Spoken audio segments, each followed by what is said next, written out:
Today I'm going to teach you how to make this vintage aqua mason jar cake. That's right, cake.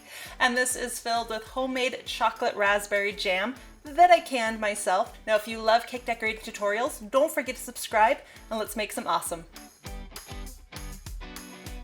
Now today's video is sponsored by Ball, and the very first thing that we're going to do is make some chocolate raspberry jam that's going to be our filling for the cake.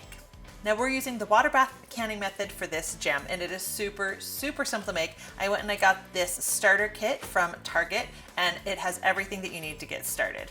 Now water canning is best for high acid recipes, and pressure canning is good for low acid recipes. So I got this recipe from the Ball Canning website, and it's a great resource for a ton of different recipes when you get started in canning. To start with, you want a really big pot that you can fill the water in, and we want to put this flexible canning rack down on the bottom. You never want to put your canning jars directly on the bottom of the pot. That's going to cause problems, so you need to use some kind of rack on the bottom. Fill this up with water.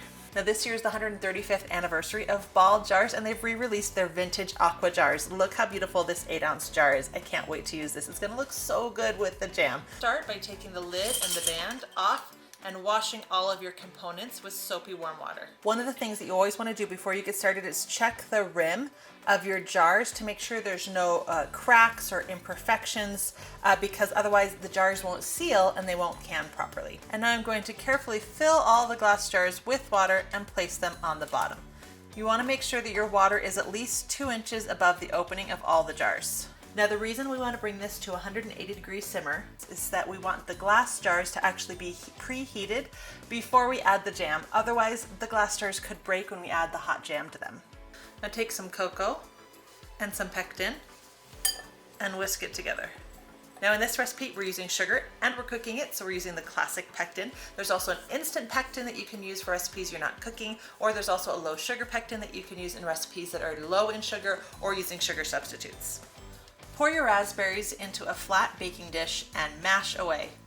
Add the mashed berries to your saucepan. Add the lemon juice. Now for the best results, you want to make sure that your raspberries are plump and ripe and there's no bruising or mold or any leaking of any kind. Add the cocoa and pectin and stir. Once that's boiling, you want to add the sugar. Stir and turn up the heat. Now bring it back to a boil that can't be stirred down and boil for 1 whole minute. Now pull one of your jars out of the hot water using the jar lifter and pour the water out of it, setting the jar on a towel. Add the jar funnel and then ladle the jam into the jar. Once the jar is full, take the funnel out, and then using the headspace tool, we're checking for 1/4 inch of space between the top of the jam and the top of the jar. Take a wet rag and wipe the rim of the jar to make sure it's nice and clean. Put the lid on and then twist on the band just to finger tightness. Now add it back to the water and grab the next jar and repeat. Now you don't want to do this assembly line style. You don't want to pull all the jars out and then one by one fill them, because the jars will actually cool too much in that process. So leave the empty jars in the warm water and then just do one at a time until you're all done. Now we're going to bring it back up to a boil. Once the water's boiling, put the lid on and start the timer. Don't forget that even though it's 10 minutes in the recipe, you need to adjust for your altitude. Because I'm at 4,000 feet, I add another 10 minutes. There's an altitude adjustment guide on the Ball website. After the timer goes off, take off your lid and let the jars sit in the warm water for about 5 minutes so that they can slightly cool before we pull them out, again, to avoid cracking the glass. Once the 5 minutes is up, you want to take the jars out and place them on a towel or on a cutting board. That will be a buffer between the counter temperature and the jar temperature, and then leave them alone for the next 12 to 24 hours. After 12 or 24 hours, you want to test and make sure that there's no popping. You can also take the band off and try to take the lid off. As long as there's no popping and the lid doesn't come off, you can store this in a cool, dry, dark place for about 18 months. Now this vintage aqua jar is what we're using as the base of our cake, but obviously this size wouldn't make a very big cake, so we're going to upscale it. What you want to do is take the measurements of this jar from the base to the height, to where it indents, to how wide across the top is, and how tall the top is. Now I knew I wanted to make this out of 7-inch cake, so I take 7, divide it by the width of the glass jar, and then that number you times by all the other measurements you've taken of your glass jar, and you have all the other measurements that you need to upscale this. So I know that this needs to be just over 12 inches tall. I made 6 7-inch by 2-inch cakes, and they're frozen and ready to carve. First thing I'm gonna do is stack all the cakes. Now I'm taking a 5-inch cookie cutter and using that as my guide along the top. Cut through the entire 2 inches of the cake and then pull off the outside ring. Now you can unwrap all the cakes before you stack them, but then they start to stick together, and I find that leaving them wrapped in plastic actually helps hold a lot of the crumbs in. So for this first initial carving, I'm gonna leave them wrapped in plastic. Starting at the middle of the next 2-inch cake layer, cut at a sharp angle up to meet the bottom of the first layer of cake, then take the excess off. Then round out the edge of that layer by cutting a steeper angle off the lower half of the cake layer. Once you have a rough carving of the jar done with your cakes, we're going to unwrap them, stack them, and fill them. You're gonna make some ganache that's 2 parts chocolate, 1 part cream, so it's a nice thickness for frosting. You're going to pipe it around the outside of the first layer to create a dam, and then you're going to use that jam that we made to fill the layer. And then you're gonna repeat cake, dam, jam, cake, dam, jam, all the way to the top. Make sure as you're creating your ganache dam that you're actually bringing it inside of the cake just a little bit, so when those layers go on top of each other and they squish out, there'll be enough room to hold that jam inside even as some of the ganache squishes out. Now once that's all stacked and filled and put together, you want to take your jar and hold it up in front of the cake and eyeball where you may need to do a little bit more carving. And then frost everything. Once that's completely covered and smooth, we're just gonna set the cake aside to set. Now this won't take very long because the cake is frozen still, and so it actually sets really fast. So I'm gonna move right on to getting the fondant ready and rolled out. So to make the aqua fondant, we're gonna use blue and yellow. Now I always do a small amount first, weighing out the amounts so that I can be sure I get the color that I want. So the ratio is 1 ounce to 0.1 ounce. So this is 36 ounces of blue and 3.6 ounces of yellow. The first thing that I do is get my hand greasy with some shortening, and then I knead each color individually because that'll be easier to knead them together. Once that's all kneaded, put your jar next to your fondant to see if you're happy with the color, which I am. I don't know who said that I wouldn't need math as an adult, but I use it every day. Fractions for baking and cooking, and then stuff like this. So we know the cake is 12 inches tall, and we know that it's 7 inches in diameter, which makes it a 22-inch circumference. So you want to roll out a piece at least 12 by 22, and you want to make sure it's just under 1/4 inch thick. After you've rolled out the fondant, cut off the bottom so you have a nice flat surface to work with. Then carefully pick up the fondant and wrap it around the cake. Start rubbing the fondant. That will, 1, smooth it into all those crevices and creases, but also it will help melt that ganache just slightly and help the fondant stick. Smooth it constantly towards the back, and once you're happy with it, cut one side of the rough fondant in a nice straight line. Then wrap the other side of the fondant around that and cut that line too.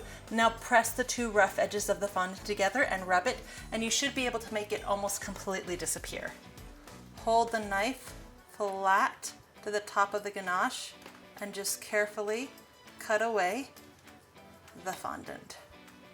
Throw away any fondant that has chocolate on it and keep the rest. We're going to use it in a minute. Now you want to make some gray fondant, or as close as you can get it. Now gray can be really hard to achieve with fondant or with any frosting. So what I did is I took some white fondant, I mixed in a little bit of black fondant, and that ended up creating a violet color. So then what you want to do is balance the violet by adding a little bit of yellow or gold, but just a little bit at a time while you knead, because if you add too much, then it will go brown, and then it's really hard to get back to gray. You want to roll out about a 9-inch circle. You want to brush on some clear alcohol about 1 inch down. And then you want to place it on top of the cake. Smooth the gray fondant along the top and then evenly around the sides at least 1 inch down. I'm using that same cookie cutter from earlier to indent the inside of the rim to try to make it match this indentation here. I'm using this fondant tool to get a smoother indentation all the way around the outside edge. And then I'm using my finger to smooth it all the way. Now about 1 inch down, we're going to cut in and let the turntable do the work, just holding the knife in place so we get a nice even end. Now holding a fondant tool that has a nice point to it, We're gonna slowly press in and go around the cake, creating that lid screw line. Now we're gonna take the fork and mark lines across the top. Now we're going to make that final little silver rim along the bottom of the band. So I've taken some of the gray fondant and I've mixed it with some shortening to make it extra soft, and I'm going to put it in my extruder. Add a thin line of the clear alcohol to the bottom of the rim. Then attach the thin gray fondant rope. Now we're going to do the same thing with our aqua fondant and an extruder, but using a larger hole, so it'll be a much bigger rope. Add a thicker row of the alcohol to the middle of the aqua section on the neck of the jar, and then attach the thicker aqua fondant rope. And finally, we're ready to do the lettering. So I printed off all of the words backwards so that when we place it down on top of some rolled out fondant and cut it out, we'll be able to put it against the cake and it will read correctly. With the back of our knife, we're going to mark the outside of the lettering by pressing down. And what that will do is it will leave a line we'll be able to cut later. Continue marking all the letters in your guide and then start cutting out the letters. Just go slow and be careful because the lettering is so thin, especially around the edges. Also make sure you're cutting on top of a mat or a piece of paper so you can easily lift the lettering when you're done. Once all the letters are cut out, go ahead and paint all of them with some clear alcohol.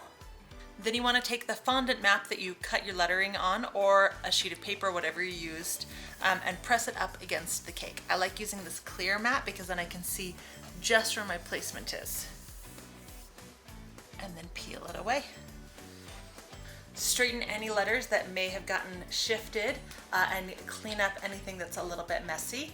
And we're ready for the very last thing, which is to spray our mason jar. We're going to use silver for the lid, and we're going to use just a pearl sheen for the rest of the jar.